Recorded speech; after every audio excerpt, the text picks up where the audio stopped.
Welcome back to PJ Chen Design. This is PJ. Today I would like to show you how to step-by-step design this lucky leaf pendant with the bead setting arranged correctly on it. Are you ready? Let's get started.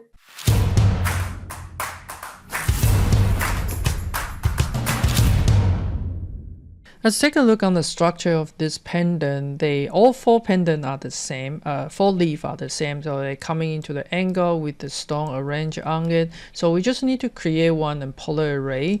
Now the key is when you have them all polar array, that all the stone is going to jam in together. So we wanted those two going a little bit higher, and then if it is cutting into the stone, we're going to use the prong to replace it. Okay, so that's starting from the scratch. So we're gonna coming into a front view, and you can trace over a real image if you want to, or you can just play with, your instinct for whatever it should look like. And so I'm going to do something like this, right? And it's always nice to trace something because it's maybe the shape will get more close, but for this demonstration I'm going to leave it like that. Okay, so that's one, and then I'm going to mirror to the other side and to get this like a heart shape looking things. First things that we wanted to check, let me group them together, and I wanted to use the polar array and snapping into the 0, and I need to have 4 of them, and make sure I want to record a history on the bottom for 360 degree. All right, so this one doesn't look too bad, but if this one is where the stone is going to run, we also need to make sure they are a little bit away from each other. So we have the stone sitting in there. For example, this is going to represent the stone, and my stone is going to be like a 1 millimeter. So will be something like that, right? So in that case, I might need to moving those in a little bit. So you're thinking about you have 1 millimeter stone going to run all the way here, and you're also going to run all the way here. So you don't want them to be like two jamming into each other. Okay, once you got that secure, we can delete the rest. Just want to use as a reference, and we want to explode this guy one more time. Actually, I didn't join it, so I just need to ungroup it. I'm going to delete half of them and come back to here. And coming into my front view, or actually the top view, I actually want to rotate it the angle a little bit. That will make it more interesting. So I'm going to simply just rotate it like this. All right, so this is where my stone is going to run from here to there. And I also wanted to creating the surface for the stone to sit on. So I wanted to using the command for offset curve, and I want to offset on both sides.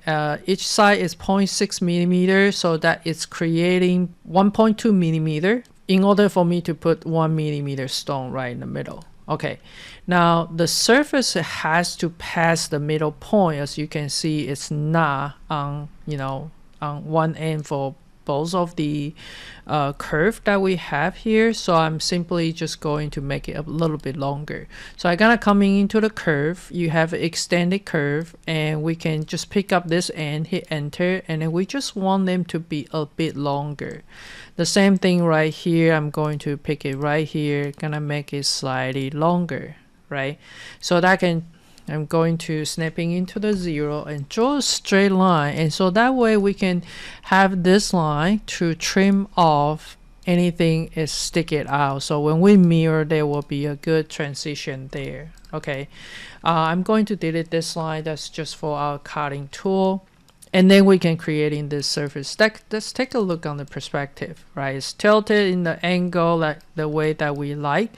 So I'm going to draw a straight line from this point to this point, and draw another straight line from this point to this point. All right, so to creating the surface, we wanted to have the sweep to rail. You got rail 1, you got rail 2 cross section here, and then you get this one right there. It's pretty good surface right there. Doesn't have any weird twist, so we don't have to adjust anything. All right, now to making the stone flow really well, we wanted to bring in the first stone, and you can download the stone at the description below. That way you have a stone to use for this demonstration. And I'm going to move my stone in my front view. I'm going to move my stone and close the end to that endpoint right there. Okay, I also want to come into the top view and tilt my stone, follow exactly angle that I have over there for my curve. Maybe a little bit more in the angle of this. Okay. And then I'm also want to come into my right view and see if it's in the right place. All right, so we can give it a try and see how the things flow. Let's go ahead to use the transform, and we have the array along curve. And this is the object we're going to array, and this is the curve we're going to have. Right, and notice that it's only have 2 of them, so I'm going to making a lot more, maybe 15 of them. And take a look on the distance in between. Ideally we want a distance to be 0.1 millimeter, so this apparently is a little bit too loose, but let's go ahead to try 16 and see if it's touching. If it's not touching, it's close to the 0.1 millimeter, and that's what we are looking for. Alright, I also want to make sure that, as you can see, I want to record a history and click OK. This one is too far away from the surface, so I'm just going to move it down. So the girdle of the stone is actually on the surface, it's not flying out there. Alright, so if that is working for you, we will need to work on the prong. So basically for the prong, I would like to draw a straight line and follow the direction of this guy as well. You can tilt it later if that works for you better. And for this one, I simply just want to pipe it. We want to pipe it for like a 0.6 millimeter, so the radius for 0.3. And let's take a look if this is too fat or not enough or something like that. Let's moving this to there. It looked like it's too fat for 1 millimeter. So in fact, I need to get it slightly smaller. I wanted to have like 0.25 and see if that worked better. And let's go ahead to bring this one to the right location and bring it up at the front view, and we want to move it here. All right, that will make sure if that is the right place. If it is the right place, we want to move it down to somewhere in between here and take a look if that is the right place. Look like it's a little bit synced too much, so I'm going to coming into this view and move it out a little bit.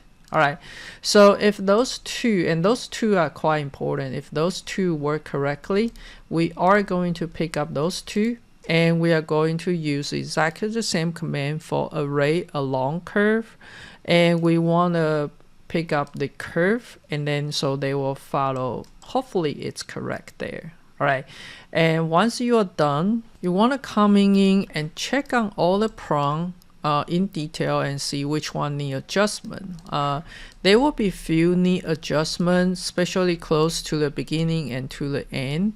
Especially like if you are correct on inside, the outside may not be correct, and those are not too many of them, and we want to make it correct for the first one because we need to mirror, and then we also need to polar array 4 times, so you just want to make sure they are right, they are all touching the stone correctly.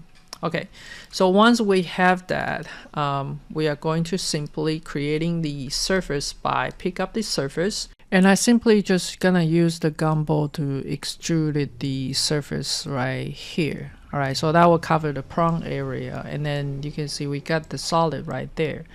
Now in some cases, because the prong that you have is with the angle, so in this case we might need to kind of tilt the prong back a little bit and make sure that it's not sticking out. So I'm going to quickly to do something right there to address those certain little tiny prong they being sticking out. So I'm going to fast forward here for quickly result. Maybe I shouldn't tilt the prong like too much like what I did earlier, so you guys can try and let me know like which one worked better.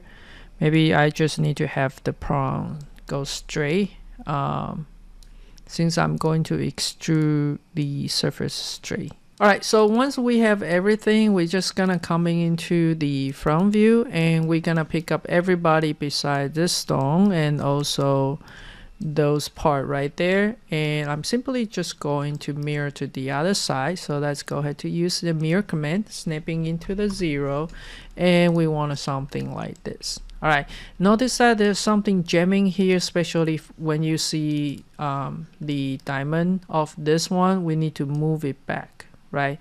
And if you have a record history, they may follow all of them. Just make sure that you need to cancel the history. All right, you can have another prong here if you want to, just for the decoration. And the same thing we're going to do for our prong on the bottom. Right here, you can actually just using the one prong instead of like two prong jamming together and having that prong to moving into the center, right?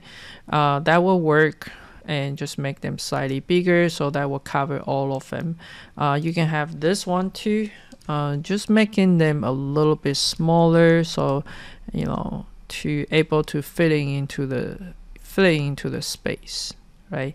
Yours may not be exactly the same like mine, because you know the size of the stone different, the gap of the surface different. It's actually play different role here. All right, once you have everything, I'm just going to pick up all my curve and just temporarily to hide it, and I'm also going to group all those things, right? The one that I have, and I can make it a little bit closer, and then I wanted to polar array for, again, snapping into the 0, and then you have something like this, and then you can have two of them get a little bit higher. So let's go ahead to moving this one a bit higher, so you got some sort of a depth there. And but if you happen to have something like this where the stone is hidden there, you can delete all those stone and using a prong as an example like what I have here, right? So you can arrange the prong, because the prong after they polish, they are nice and shiny and reflecting the stone. Or you can change the middle stone a little bit bigger, and after pulling the chain, then you will have a good lucky leaf pendant into your collection. Stone setting is one of the very important skills to know as a jewelry CAD designer. Not only you design the look, you also need to understand the production process in order to make sure that your piece can be cast for stone setting. If you are really into the jewelry CAD design, check out my course for the stone setting. That will definitely level up your jewelry CAD design skill. You can find a link in the description below. Thank you for watching, and I'll see you next.